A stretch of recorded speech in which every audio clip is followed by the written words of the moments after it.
Now that you filed your tax return, there's one of two things that will happen. You'll either owe the IRS some more money, or you'll get a tax refund. And today we're gonna talk about what to do in either of those situations.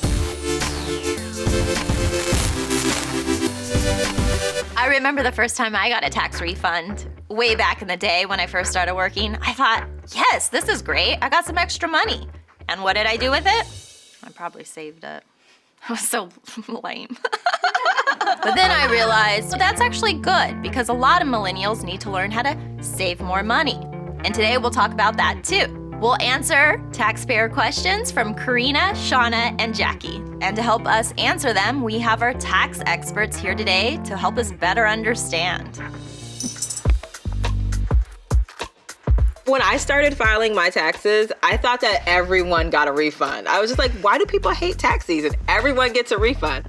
Everyone does not get a refund. You get a refund when you've made an overpayment to the government, and you end up owing money when you don't pay enough to the government. If you are owed a refund from the government, congratulations. You can expect to receive your check within 6 to 8 weeks. Most people now are getting an electronic deposit. You enter your bank account information, it goes directly to your bank account. If you decide to do direct deposit, you will likely get your funds deposited into your bank account sooner. But in the instance that you're a check type of person, you actually can get a check sent to you. Also, if you file your taxes earlier, say in February, you will most likely get your refund faster than if you file it exactly on April 15th.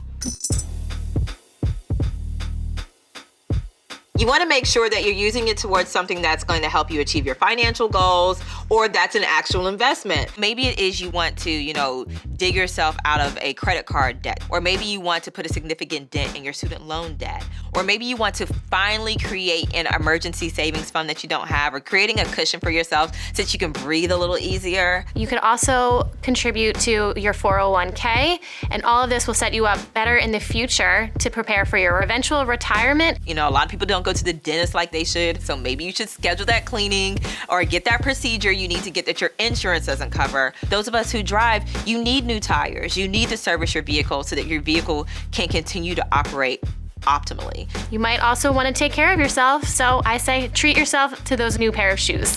Going and getting a massage, or doing something that you wouldn't ordinarily do because money is always tight. So we have a real life taxpayer question from Karina, so let's watch it now. Hey, I'm Karina, I'm 26, and I'm a beauty writer from Washington, D.C. And my best investment was my college degree, my education. My question is, any recommendations on how to spend a tax refund wisely if I do get one? All right, experts, what do you have to say to Karina? Thinking about Karina's situation, if she doesn't have an emergency savings account, it's a great time for her to set up that emergency savings fund. But education is also important to her. So maybe there's a continuing education class that she wants to take, and using that refund towards it, I think is a good idea because it's going to make her more money down the line and make her more marketable. Let's go to our next question, and this one is from Shauna. Hi, my name is Shauna. I'm 35 years old. I'm a dance teacher from Brooklyn, New York. And the last item I splurged on were some items from Beyonce's Ivy Park Adidas collaboration. So I have a question. Somehow I find myself owing more in taxes this year, but I don't have that amount readily available. So what should I do? Shauna, great question. And I'm sure you're not alone in this situation. So experts, what do you have for her? You don't always owe the money right away if you bring it up to the IRS and contact them, and they will usually set you up on some sort of payment plan. You just call the IRS. Yo, I don't have your money. I'm sorry, man. Can I just add the first time that I actually owed the IRS? I called my mom in tears. I was like, I owe the IRS, it's over. She's like, no, it's not. I remember the first year I was in business too. I had a similar situation. I was like, oh, they're gonna come arrest me. I'm going to jail. So you actually won't go to jail in the U.S. for not being able to pay your taxes. Yes. You will go if you're evading your taxes. Yes, but different of course, scenarios. yes, if you can't afford to pay your taxes, you will not go to jail.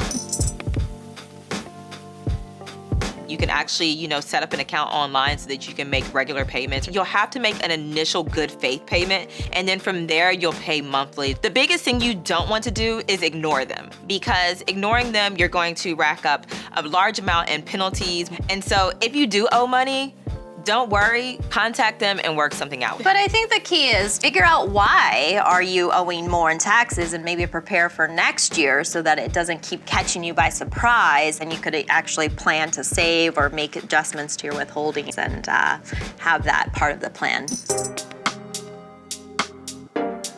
If you're being audited by the IRS, first and foremost, don't panic. Calmly collect all of your information or reach out to your tax professional who helped you. So what actually happens during an audit is that you will likely have a phone interview with an IRS agent. From there, they will schedule some in-person meetings where you'll provide all of the documentation. There have been times in the past where the IRS has noticed that they made a mistake on their end and you are actually owed more money in your refund or you owe less money back to the government dependent on your specific situation. And our last question is from Jackie.